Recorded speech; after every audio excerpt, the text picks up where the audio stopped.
Hi, everyone. Welcome to Write Our Way, which will be hosted by fictional writer Patrick Starks. If you have not read the description below, these podcast discussions will be surrounded around writing short stories and novels, discussions of storytelling through film, using comparisons from the 80s and the current movies we see today, as well as discussions about how these movies impact our lives, or if not, why. If you are a writer, a reader, or neither of the two, who is looking for some inspiration, a little motivation, something that will get you excited about writing, something that will help you develop and feel confident in your own style, then you have come to the right place. My friends, welcome to Write Our Way.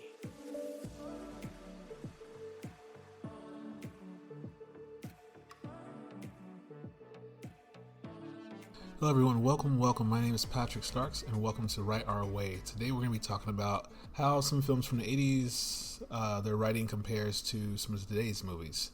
I feel like this is a big topic to talk about since a lot of things have changed since the 80s. We have definitely lost our attention span, so things have been a lot more faster paced and things have been a lot more give it to us, deliver it to us right away. So the whole process of, making stories have this great dialogue has somewhat died. I mean, they're still doing pretty good with movies today as far as like storylines, especially with a lot of the newer movies today. I've heard a lot of good things from the new Spider-Man No Way Home, so I'm actually pretty excited to see that. So I commend Marvel for still giving us good stories and not giving us too much of just action, doing like, the Transformer movies and, it's just straight explosions everywhere and not any bit of emotion that really touches your heart when you're watching it. So I commend, again, Marvel for giving us these great stories, and yeah, they're doing a great job.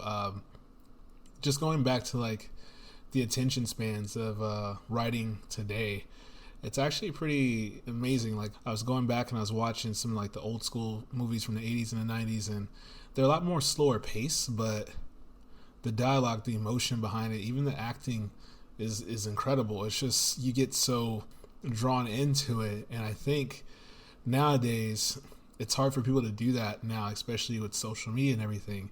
You're so geared towards everything being fast paced. I mean, we got fast food now. Not to say fast food didn't exist in the 80s and 90s, but I'm just saying just speed in general has been our main thing as of 2021. About in a few weeks we're going to be rolling into 2022 here, so it seems like we have definitely gotten more on speed versus quality. It's not a good thing, especially when we're trying to deliver as writers stories that are meaningful and stories that you can just pass down to your children as they get older.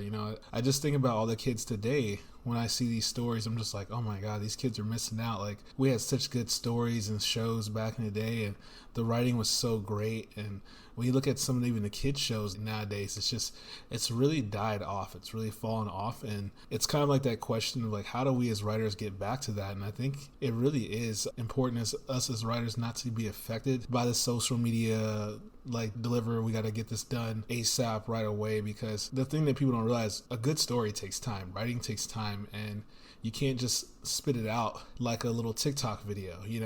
TikTok videos, you can spit that out in like 5 minutes. As writers, unfortunately, that's not our thing. We can't just spit content out like that. I would love to think we can, but I mean, if you really want a great story, it takes time, and I think it shows a lot in our movies today versus our movies in the past, and that's kind of why I'm using these 80s movies as an example to the movies today. Speaking of like, a good Christmas film you guys might want to watch, I don't know, wouldn't recommend it to kids. I mean, I think it might be a little scary for kids, but a good movie would be like Gremlins. Gremlins is a classic Christmas film, not the second one, not the one in New York, but the very first one, the first Gremlins. And I was just like watching it, I was like, what a great dialogue, what a great setup and flow and pace of the movie. The movie was never too fast and it was never too slow. It had a nice neutral like flow to it, and I think that's so important when we're creating these stories to have a nice neutral flow. And then every now and then you can do like the Marvel films, you can hit somebody with a big banger and be like, whoa, what the hell happened? What was that? Like, why did that happen? oh my God, you know, you can throw that surprise at them. And that's what makes the surprise so much more impactful, right? Is when we as writers are taking everything real slow and kind of having people on the edge of their seat waiting to see what happens. And also at the same time still keep them entertained, because I will say this about these writers today, it is very hard to keep people at the edge of their seats today, especially when you're trying to keep things neutral. You're trying to keep all the secrets hidden in a movie without giving it to them right away. And I think Marvel does a lot of that by giving a lot of humor. Humor is a good, I wouldn't say cover up, but humor is a good way to, you know, get people to kind of be at the edge of their seats or just laughing, you know, and involved in a movie. Because I think humor is a good way to keep people entertained too as well, and not have everything in the movie be so serious. And so by having them happy all the time and laughing, then when you hit those sad points where somebody in the movie might die or something, or character might die off, then it hits them even harder because you've had them happy this whole time, and then you just take it away from them. But then when you take it away from them, then you give them like a moral to it, to why this happened. And so they're feeling a little bit more, I wouldn't say enlightened, but a little bit more at ease about why it happened. But then through the grit of it all, there's something good that usually comes out of it. And I'm sure you guys can all agree. I hope we can all agree on that. I'd hate to be saying this and this has not happened to anybody. I would just say, you know, keep your head up, stay strong, and, you know, things will get better for you eventually. I know, especially during this pandemic time, things are really crazy, and, you know, everyone's struggling, and we're just doing the best we can. And the best you can do is just stay positive again and keep your head up. I know that's easier said than done, but please just try. It's better than, you know, just giving up and not living it all, you know. So you guys got my full support. Love you, and, you know, keep it going. And that's just one of the things about, I would say, writing that's very impactful. And I think in the 80s, it got away from a lot of this entertainment stuff, like just explosions and whatnot. In the 80s, we were more involved with how do we impact people? How do we make this story as emotional as possible? How do we get people involved into the character and think in a way like this character could be a friend of mine? I think as writers, when we get away from that and we start gearing everything towards this is the only way we can keep people entertained, by having buildings blow up and stuff like that. And there's an actor, I'm not going to say it because I love him to death. I've always been a fan. There's a particular actor, I'm sure you guys are probably going to be like, we know who that is, but the guy is awesome. Love him. He's great. But a lot of his movies have been pretty repetitive, as far as like they've just always been action films. They've always been like explosions, him falling from a building, him falling out of a helicopter and stuff. And it's just like, come on, man. Like, we just want to see you act. Like, I know that he can act. I know he's a good actor because I've seen him in the past on shows that I used to watch as a kid that I still watch today. And I know the guy can act his ass off. It's just, I don't know if it's Hollywood or the writers. I don't know who. I'm not going to put any blame on anybody, but I just know in general today, I don't want to put it all on the actor, because the actor can only do as much as the writer or the director is giving them. So it really just comes down to like, what are we doing, you know, as writers and directors even. It kind of makes me wonder too how that all came about. I know I said social media, but why? If social media shifted people's minds, why can't we as writers shift people's minds too? You know, it's like, why can't we just go back and do those stories again and make it more impactful and kind of have this slow, neutral pace and surprise them with things instead of it always being so amped up and fast paced all the time. And I think if we did do that, people would eventually adapt to it, no different than how they adapted to the fast-paced lifestyle that we're living today. I think sometimes we as a society act as if we've been doing this for years. We haven't, man. Like, this is still new to us. All the things that we're doing now, even TikTok and all these Snapchat, Facebook, social, like all the social media platforms, like, it's still new to us, and we're still finding new ways to express our content and express just the things that we want to share to people in these formats. But it's like one of those things, like, how do we get back to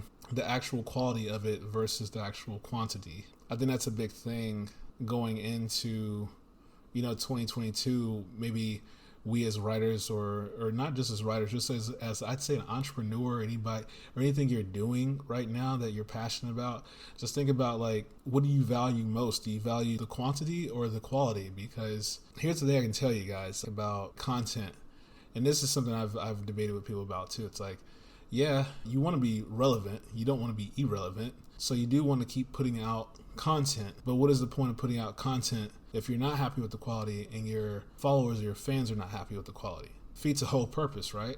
The reason people are so excited for the Spider-Man movie and they were so happy to see it wasn't because they pumped it out within a year. They've probably been working on this movie for years. I don't know how many years, but I know they've been working on it for years. Because think about when the last Spider-Man movie came out before it. So that's been a couple of years ago. So I don't know the exact date, but I know that's definitely been a couple of years ago. It's one of those things where no one's pumping out content unless it's something that's very easy to do. And I'm going to go ahead and say it, like, this shit's not easy. Creating stories, and even for the artists that work on the movies, like the visual effects and everything, it's not easy. It's not an overnight job. It's not something you can just push out, in a matter of seconds. What message I'm basically trying to deliver to you guys in this podcast is basically, it's just, take your time if you need to. Don't feel pressure. Don't feel rushed to push out your content so fast, because again, if you're not happy with it and people aren't happy with it, what's the point of pushing it out so fast? Wouldn't you much rather take your time and push out something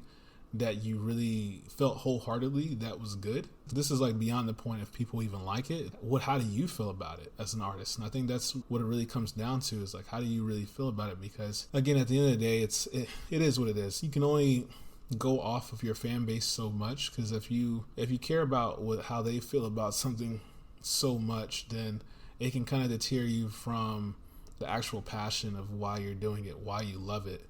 And I'll be honest, this happened to me. I'll tell you guys the story. This actually happened to me in college. I was super passionate, about visual effects, and I still love it. I still do visual effects.